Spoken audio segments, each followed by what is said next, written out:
Before diving into this incredible story, consider subscribing to the channel and hitting the bell.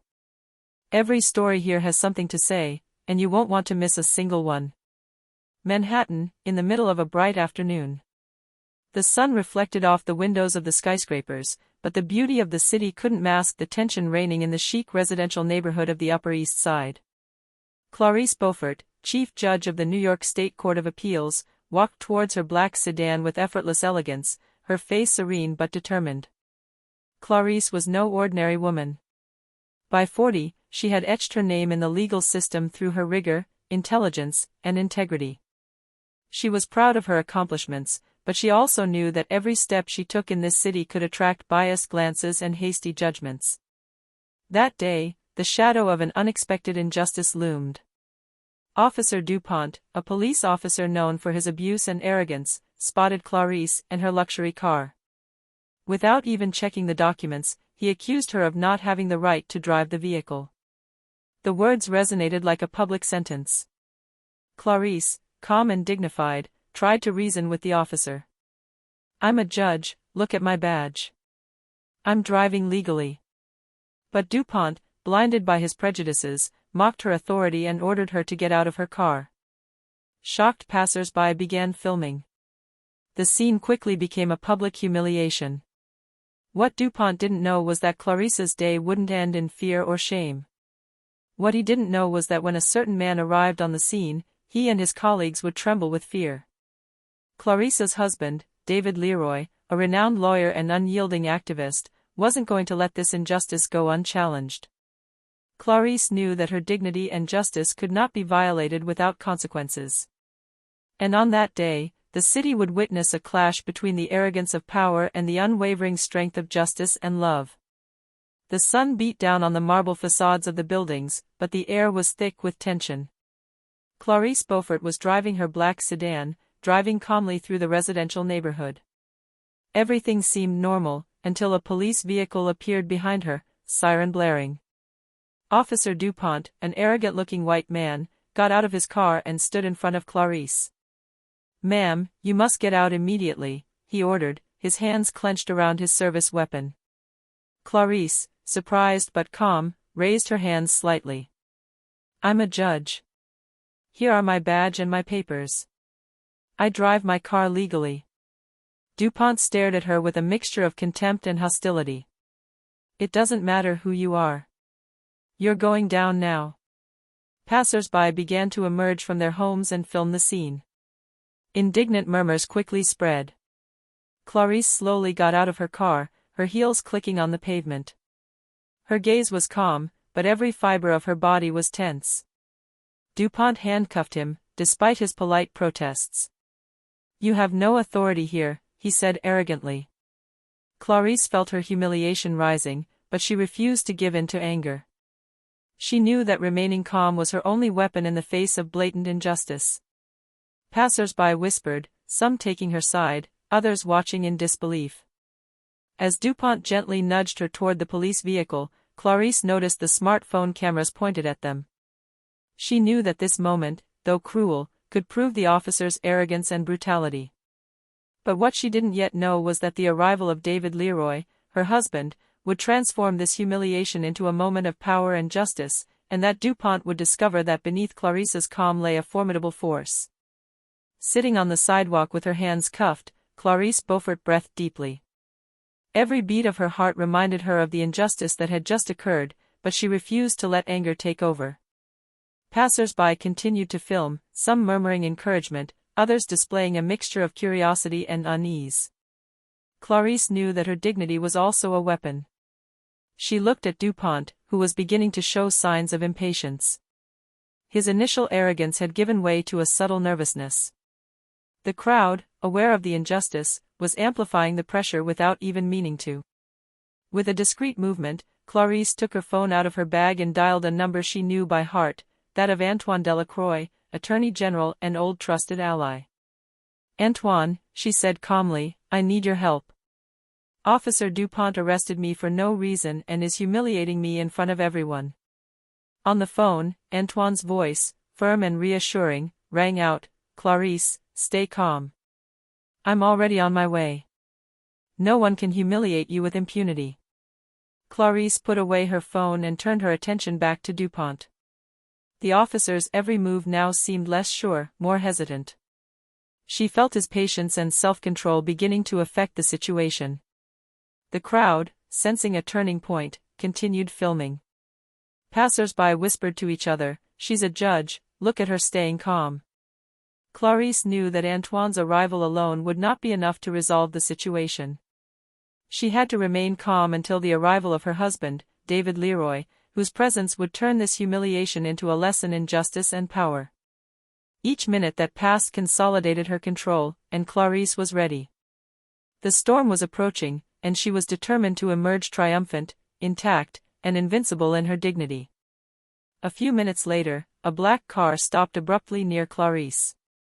Antoine Delacroix, the Attorney General, quickly got out, his face marked by urgency and determination. As soon as he laid eyes on DuPont, a shiver of tension ran through the air. "Agent DuPont," Antoine said in a calm but sharp voice, "you will release Ms. Beaufort immediately. Your arrest is unjustified and completely illegal." DuPont stiffened, trying to maintain his arrogance. "Prosecutor. I'm just doing my job." "No," replied Antoine, "it is not a job to humiliate and abuse power. Clarice Beaufort is Chief Justice of the Court of Appeal. You allow yourself to act without evidence or legal authority." Passers-by, already captivated by the scene, began to murmur even louder. Smartphones captured every word. DuPont felt his position weakening. The confidence he had displayed just minutes earlier was beginning to erode. Antoine took a few steps forward, his gaze piercing.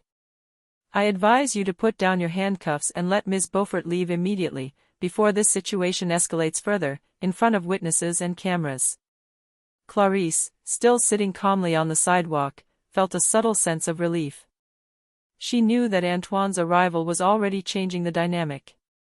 DuPont, visibly troubled and caught between his supposed authority and the law he despised, hesitated. At that precise moment, another presence was about to change the scene. David Leroy, Clarice's husband and a renowned lawyer, was rapidly approaching. He was not only a protective husband, but a man whose reputation and power in the legal world made even arrogant police officers tremble. Passers-by didn't know it yet, but the public humiliation orchestrated by DuPont would soon backfire on him in spectacular fashion. Clarice, Antoine, and David now formed a trio whose mere presence was enough to command respect and shatter the officer's arrogance. A soft clatter of heels echoed on the sidewalk. Passers-by turned to see a tall, elegant man striding swiftly toward the stage. David Leroy, Clarice's husband, walked steadily forward, his face etched with determination and suppressed anger. Every movement exuded confidence and power. DuPont looked up and felt a chill run down his spine. He didn't know who this man was, but something about his posture, about his gaze, commanded immediate respect. David wasn't just an angry husband, he was a nationally renowned lawyer, a respected activist, known for never letting injustice go unchallenged. "DuPont," David began in a calm but sharp voice, "I advise you to release my wife immediately. Every second you hold her illegally will be your responsibility." The crowd held its breath. The officer, who just minutes before had been imposing his will, was beginning to waver. His hands, previously confident in his handcuffs, were trembling slightly. The murmurs of passers-by were becoming exclamations of concern and support for Clarice. David stepped closer, staring at DuPont with icy intensity. "I remind you that my wife is Chief Justice. I am a lawyer. And this arrest is a clear violation of the law. Every move you make against her will be documented and prosecuted." DuPont, for the first time, felt fear. His posture stiffened, his words seemed to catch in his throat. David's presence radically changed the dynamic. The tension rose to a peak when David placed a hand on Clarice's shoulder, a protective but also symbolic gesture. He now embodied justice incarnate in the face of the officer's arrogance. At that precise moment, passers-by, cell phone cameras, and the emerging press had captured the scene. The humiliation DuPont thought he was orchestrating was turning against him. Fear was now palpable in his eyes, and he realized, too late, that he had just confronted a force he could not control. Clarice, calm and dignified, looked at her husband.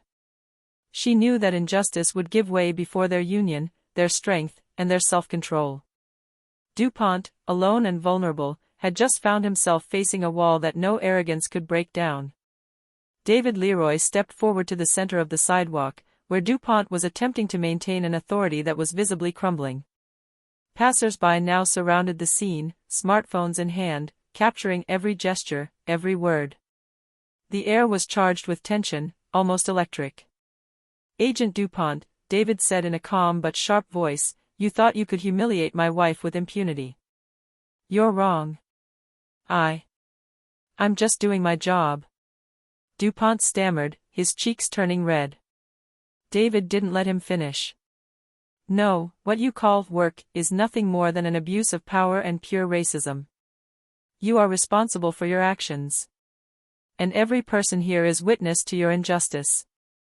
The crowd, silent until then, murmured and then began to applaud and encourage Clarice. Some shouted, "Leave her alone," or, "She's a judge, you have no rights." DuPont felt his authority crumble. Every word David said, every look he looked at him like an invisible judge, amplified his fear. His hands trembled slightly, and he looked around, seeking support that didn't exist. David took another step, standing a few meters away from DuPont. "You will release Ms. Beaufort immediately. And I advise you to seriously consider the consequences of your actions. The law is not there to humiliate or discriminate against you." At that moment, several passers-by, impressed by David's stature and poise, began to film insistently, sharing the confrontation live.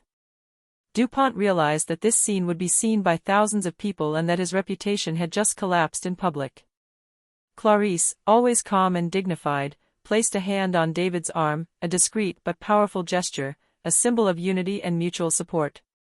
The officer, faced with this moral force and public attention, began to back away slightly.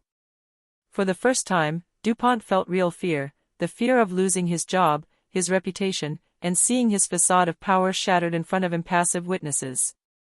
The arrogance that had guided him until now was now replaced by humiliation and terror. David Leroy calmly removed a sheaf of documents from his briefcase, while Clarice watched DuPont with icy calm. Every paper, every photo, and every video would transform the confrontation into an irreversible public humiliation. "Agent DuPont," David announced, "here is evidence you cannot dispute. These videos show your past abuses, your wrongful arrests, and your discriminatory behavior documented by your superiors." DuPont paled at the sight of the documents spread out on the hood of the sedan. Passers-by, curious and captivated, approached to observe discreetly. Murmurs of surprise and indignation turned into exclamations. "You see," David continued, "justice is not based on arrogance or prejudice, but on facts. And these facts prove that you have abused your power." Clarice, in a calm but firm voice, added, "Agent DuPont, there is still time to do what is right. Release me now, and this can all be considered a simple misunderstanding. Otherwise..." David trailed off, but the look he gave DuPont was enough to make the officer tremble. Bystanders immediately understood that the implied threat was real. DuPont would be held accountable for his actions before the law, the media, and the public. Cell phone cameras and those of journalists who had already arrived on the scene captured every document and every gesture. Videos began circulating on social media, and hashtags denouncing the wrongful arrest spread quickly. The case took on national proportions within minutes. DuPont, who just moments earlier thought he had the situation under control, found himself trapped in a net he could no longer control. Fear had set in, fear of legal consequences, fear of public scrutiny, fear of losing all credibility. Clarice, always dignified and calm, felt the tension transform into silent victory. With David and Antoine at her side, the injustice that had begun as a brutal humiliation would transform into a memorable lesson about power, dignity, and justice. Cell phone cameras had already turned the scene into a viral event, but minutes later, the first journalists arrived. Microphones in hand and cameras pointed, they surrounded the scene, capturing every word and every gesture. David Leroy, always calm and self-possessed, addressed the journalists. Ladies and gentlemen, what you are seeing here is a clear example of abuse of power and institutional racism. My wife, Clarice Beaufort, was arrested without just cause. Officer DuPont acted illegally and attempted to publicly humiliate her. The captivated journalists asked questions, but David answered precisely, providing concrete and detailed evidence of the officer's abuse. Bystanders filmed the scene from all angles, and social media was ablaze within minutes. DuPont, still trying to maintain some authority, began to lose his composure. David's every word echoed not only in front of the witnesses present, but also in front of thousands of people online. The agent felt his reputation crumble before his eyes. Clarice, remaining dignified, placed a hand on David's arm. Her calm contrasted with DuPont's agitation and accentuated the power of their duet. She knew that every word spoken, every document shown, and every calculated gesture strengthened her position and weakened the agent's. Passers-by clapped at times, some shouted encouragement, others shared the live videos on social media. The media attention had transformed this simple sidewalk into a national stage. DuPont, surrounded by journalists, cameras, and the crowd, realized he could no longer control anything. Fear was now evident in his eyes, fear of legal consequences, fear of public humiliation, fear of losing his job and his credibility. What he thought would be an ordinary arrest had turned into a monumental disaster for his career and his image. Clarice and David, united and unwavering, had reversed roles. The humiliation that was to strike her was now that of Agent DuPont, trapped in front of witnesses and millions of online viewers. Under the combined pressure of David's presence, the irrefutable evidence, and the now captivated crowd, DuPont could no longer maintain his authority. Every attempt at justification fell flat, amplified by the cameras and cell phones filming everything. David took another step forward, his gaze icy. "Agent DuPont, you will release Ms. Beaufort immediately. Any further delay will be considered obstruction of justice." DuPont, visibly destabilized and trembling slightly, murmured, very good." He took out the keys to the handcuffs and unlocked Clarice's. With a quick but controlled movement, she freed her wrists from the cold steel. Passers-by spontaneously applauded, some even bursting into cheers, while others filmed and smiled, aware that they had witnessed a historic moment. Clarice stood gracefully, adjusted her jacket, and fixed her eyes on DuPont. Every step she took toward her car was imbued with dignity and power. David remained at her side, protective but discreet, a pillar of strength and authority. As Clarice got into her car, reporters approached to ask questions, but she answered calmly and confidently. What happened here is an example of what many people experience daily. It is crucial to remain calm, know your rights, and fight for justice with dignity. DuPont, for his part, seemed frozen. His arrogant posture was gone, replaced by a palpable nervousness and embarrassment. He realized that not only had he just lost the battle on the sidewalk, but that his career and reputation were now in jeopardy. As the car drove off, Clarice and David exchanged a silent glance. No words were necessary, they knew they had transformed a humiliation into a resounding victory. Injustice had been confronted, and the power of dignity and justice had triumphed. The scene, filmed and broadcast instantly, would soon go viral. That day, Manhattan witnessed a moment when police arrogance was confronted by the force of law and love, and when fear changed sides. In the hours that followed, the story of Clarice Beaufort's wrongful arrest spread like wildfire. Videos shared by bystanders and on social media went viral, and DuPont found himself at the center of a national scandal. The police, aware of the public outrage, immediately suspended DuPont pending an official investigation. His superiors, usually tolerant of his abuses, publicly distanced themselves from him.